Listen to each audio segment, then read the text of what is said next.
అతిథి కోరికల చీటీలని వాటర్లో తడుపుతూ అందులో ఉన్న కోరికలని చదువుతూ ఉంటుంది. గౌతమ్ అహల్యల కోరికల చీటీలు ఎంటీగా కనబడుతూ ఉంటాయి. దాంతో డౌట్ వచ్చి వేరే వాళ్ళ కోరికల చీటీలని కూడా చెక్ చేస్తూ ఉండగా వాళ్ళ కోరికల చీటీలు కనబడతాయి, కానీ అహల్య గౌతమ్ల కోరికల పేపర్స్ మాత్రం ఎంటీగా కనబడతాయి. దాంతో అయోమయంలో పడిపోతుంది అతిథి.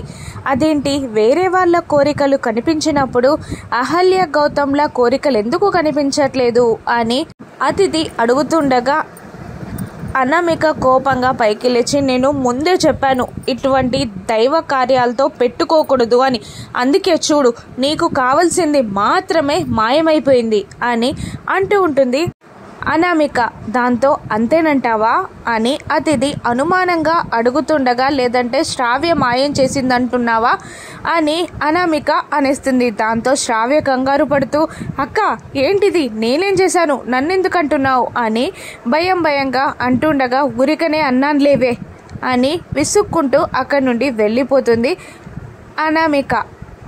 అతిథి కూడా కోపంగా వెళ్ళిపోతుంది. అసలు ఏం జరిగిందంటే ఆ కోరికల చీటీలు శ్రావ్య అతిథి అనామిక చూడకుండా ఎల్లో కలర్ పేపర్స్ని వేరు చేసేసి చేతిలో పట్టుకొని ఆలోచిస్తూ ఉంటుంది. ఇప్పుడు ఈ కోరికలు కనుక అతిథి చదివిందంటే అందులో ఉండకూడదు ఉంటే నా పెళ్ళి ఆగిపోయే ప్రమాదం ఉంటుంది, కాబట్టి ఇవి నా పెళ్లి వరకు దాచిపెట్టడమే బెటర్ అని అనుకొని గౌతమ్ అహల్యలు రాసిన కోరికల చీటీలని దాచేసి వేరే ఎల్లో కలర్ పేపర్స్ని అందులో కలిపేస్తుంది శ్రావ్య. వీళ్ళిద్దరూ వెళ్ళిపోగానే భయంగా, సారీ అతిథి, నా పెళ్లి తర్వాత అవి నీకే అందిస్తా అని అనుకుంటూ ఉంటుంది శ్రావ్య. రాత్రిపూట గౌతమ్ ఏదో ఆలోచిస్తూ ఉండగా అహల్య దగ్గరికి వచ్చి, ఏంటండి మీ పాటికి మీరు ఫంక్షన్కి వచ్చేస్తానని చెప్పారు, ఎలా వస్తారు, రేపు అందరూ పెళ్లి మండపం వైపు ఆశగా చూస్తూ ఉంటే మీ నాన్నగారు మాత్రం గుమ్మం వైపు నిరాశగా చూస్తూ ఉండిపోవాల్సి వస్తుంది అని అహల్య గౌతమ్ని నిలదీస్తుండగా, మరేం చేయమంటారు, మీ దగ్గర ఇంకేదైనా సొల్యూషన్ ఉందా, నేను రాను అని చెప్తే జాబ్ రిజైన్ చేసి రమ్మని చెప్తున్నారు, అది కూడా కాదు నేను రాను అని తెగేసి చెప్తే ఈయనే కాశ్మీర్ వెళ్ళి తీసుకొచ్చేలా ఉన్నారు, ఇంకా నన్ను ఏం చేయమంటారు అని గౌతమ్ అంటూ ఉంటాడు. అది కాదండి అని అహల్య ఏదో చెప్పబోతూ ఉండగా, ఏమీ లేదు, రేపు ఆయన్ని చాలా బిజీగా పెట్టాలి, అసలు ఇంద్ర గుర్తొచ్చే పరిస్థితి కూడా ఆయనకు ఉండకూడదు, అంత బిజీగా ఉంచాలి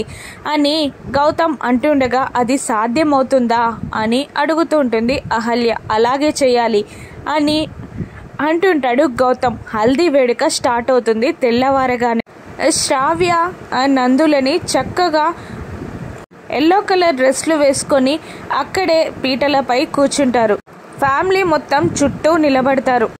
ఇక ఫంక్షన్ స్టార్ట్ చేయమని, నువ్వు ఆడపడుచువని హల్దీ ఫస్ట్ రాయమని అతిథికి చెప్తూ ఉంటారు. అప్పుడు గౌతమ్ ఒక్కసారిగా ఆగు అతిథి అని అంటూ, అసలు ఈ ఫంక్షన్ ఈ పెళ్లి జరగడానికి కర్త కర్మ క్రియ అహల్య గారు, కాబట్టి అహల్య గారి చేతుల మీదుగా ఈ ఫంక్షన్ స్టార్ట్ అయితే నాకు చాలా హ్యాపీగా ఉంటుంది అని బాంబు పేలుస్తాడు. దాంతో అతిథి కోపంగా చూస్తూ ఉంటుంది. ఏంట్రా ఏం మాట్లాడుతున్నావు నువ్వు అని యామిని కూడా నందుని తిడుతూ ఉంటుంది. నేను చెప్పేది నిజమమ్మా, అహల్య వల్లే ఈ పెళ్లి జరుగుతుంది, నా ప్రేమ నిలబడుతుంది, కాబట్టి అహల్య గారే ఈ ఫంక్షన్ని స్టార్ట్ చేయడం బాగుంటుంది అని అంటూ ఉండగా వెంటనే భానుమతి, వద్దురా అది మంచి చెయ్యి కాదు, అది ఇంట్లోకి వచ్చినప్పటి నుండి ఇంట్లో ఎన్ని గొడవలు జరిగాయో చూసావు కదా అని అంటూ ఉండగా, నాకు అవేవి తెలీదు, అహల్య గారే స్టార్ట్ చేయాలి అని మొండి పట్టుపడతాడు నందు. అప్పుడు అతిథి కూడా అహల్యని తిడుతూ ఉంటుంది. ఏం చేసావు, ఏం చేసి ఫస్ట్ గౌతమ్ని ఆ తర్వాత మా అన్నయ్యని బుట్టలో వేసుకున్నావు అని తిడుతూ ఉంటుంది అతిథి అహల్యని. అప్పుడు గౌతమ్ తనేమైనా హల్దీ పెడతానని చెప్పిందా, నందు ఎక్కడా అడుగుతుంది అని గౌతమ్ కూడా అతన్ని తిడుతూ ఉంటాడు. అప్పుడు యామిని కూడా ఏం మందు పెట్టావే, నా కొడుకు కూడా దూరం అవుతున్నాడు అని యామిని కూడా అహల్యని తిడుతూ ఉండగా బాధగా తల వంచుకుంటుంది. నాకు ఎవరూ చెప్పాల్సిన అవసరం లేదు. అహల్య గారు ఈ హల్దీ వేడుకని స్టార్ట్ చేస్తే సరి, లేదంటే ఈ పెళ్ళి ఇక్కడే ఆగిపోతుంది అని అంటూ ఉంటాడు. ఆపరా అని వాళ్ళ నాన్న కసురుతూ ఉంటాడు.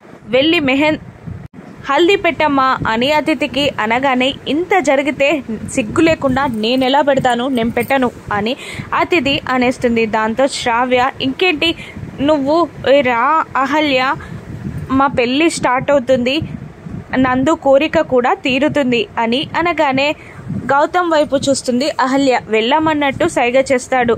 అప్పుడు అర్జున్ ప్రసాద్ కూడా వెళ్ళమ్మా, వెళ్ళి హల్దీ పెట్టు వాళ్ళిద్దరికి అని అనగానే ఇద్దరికి కుంకుమ పొట్టు పెట్టి నవ్వుతూ వాళ్ళ చేతులకి చెంపలకి హల్దీ పెడుతుంది అహల్య. ఆ తర్వాత యామినిని పెట్టమని తన భర్త అంటూ ఉండగా, నేను పెట్టను అని అనేస్తుంది.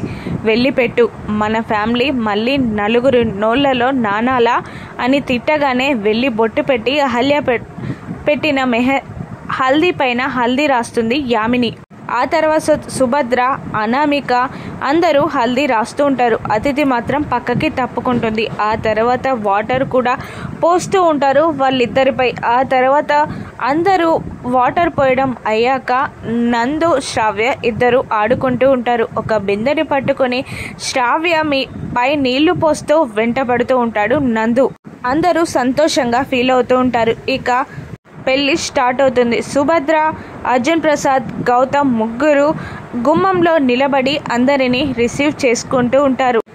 ఇంద్ర ఎక్కడ్రా, ఇంకా రాలేదు, ఎక్కడి దాకా వచ్చాడో కనుక్కో అని అడుగుతూ ఉంటాడు అర్జున్ గౌతమ్ని. ఇక టెన్షన్ పడ్డ గౌతమ్ ఇలా అంటుంటాడు, వాడి ఫోన్ స్విచ్ ఆఫ్ వస్తుంది నాన్న, బహుశా ఫ్లైట్లో ఉన్నాడేమో అని గౌతమ్ అంటుండగా, ఇంకా ఫ్లైట్లో ఉండడం ఏంట్రా, ఇంకెప్పుడు వస్తాడు పెళ్ళికి అని తిడుతూ ఉంటాడు. నువ్వు ఇలా డల్గా ఉండొద్దు నాన్న, వేరే అపార్థాలు వస్తాయి పెళ్ళిలో అలా ఉంటే అని గౌతమ్ అంటూ ఉండగానే సైలెంట్ అయిపోతాడు అర్జున్. యామిని, తన భర్త నందు వస్తూ ఉంటారు. వెనకాలే బంగారాజు కూడా వస్తాడు. కానీ లగేజ్ మర్చిపోవడంతో అయ్యో లగేజ్ అని అనుకుంటూ వెనక్కి తిరిగి లగేజ్ కోసం బంగారాజు వెళ్ళగానే అర్జున్ ఫ్యామిలీ నందు ఫ్యామిలీని రిసీవ్ చేసుకుంటుంది. వాళ్ళు లోపలికి వెళ్ళిపోతారు. భుజంపై సూట్ కేస్ అడ్డం పెట్టుకొని బంగారాజు కూడా లోపలికి వెళ్తూ ఉంటాడు. దాంతో గౌతమ్ బంగారు రాజు ముఖాన్ని చూడడు. మరోవైపు పోలీస్ ద్వారా బుల్లబ్బాయి ఫోన్ ఫామ్ హౌస్లో ఉందని, అహల్య కూడా అదే ఫామ్ హౌస్లో ఉందని బాస్ ద్వారా తెలుసుకున్న బుల్లబ్బాయి అక్కడికి బయలుదేరుతాడు. అనామిక శ్రావ్య నీ పెళ్లి కూతురు చెయ్యమని అతిథితో అంటూ ఉంటుంది. ఎలాగో హల్దీ నువ్వు పెట్టలేదు కాబట్టి ఈ ముచ్చటైనా జరిగేలా చెయ్యి అని అంటూ ఉంటుంది అనామిక అతిథిని. అసలు ఏదో జన్మలో నువ్వు నాకు అక్కయ్య ఉంటావు, అందుకే నువ్వు నాకు సపోర్ట్ చేస్తున్నావు అని అతిథి కూడా ప్రేమగా అంటూ శ్రావ్య దగ్గరికి వెళ్తారు. ఇంకా శ్రావ్య రెడీ అవ్వకుండా అక్కడే కూర్చోవడంతో అతిథి నిన్ను రెడీ చేస్తుంది అంటూ ఉంటుంది అనామిక. ప్లీజ్ అతిథి ఏమీ అనుకోవద్దు, మా పెళ్లి పనులన్నీ అహల్య చేతుల మీదుగా జరగాలని నందు స్ట్రాంగ్గా వార్నింగ్ ఇచ్చాడు. అందుకే నేను కూడా అలాగే రెడీ అవ్వాలనుకుంటున్నాను, ప్లీజ్ ఏమీ అనుకోకు, మళ్ళీ నందు ఫీల్ అవుతాడు అని శ్రావ్య అనడంతో కోపంగా చూస్తుంది అతిథి. అప్పుడే బుజ్జిగాడు అక్కడికి రావడంతో అహల్యని పిలవమని చెప్తుంది శ్రావ్య. అలాగే పిన్ని అంటూ వెళ్ళిపోతాడు బుజ్జిగాడు. పెళ్లి మండపం పైన ఏర్పాట్లు చూస్తూ ఉంటారు గౌతమ్, అహల్య. ఇంద్ర గుచ్చి అడుగుతున్నారా అంకుల్ అని అంటుండగా గుమ్మంలోనే ఎదురు చూస్తున్నారు అని గౌతమ్ అంటాడు.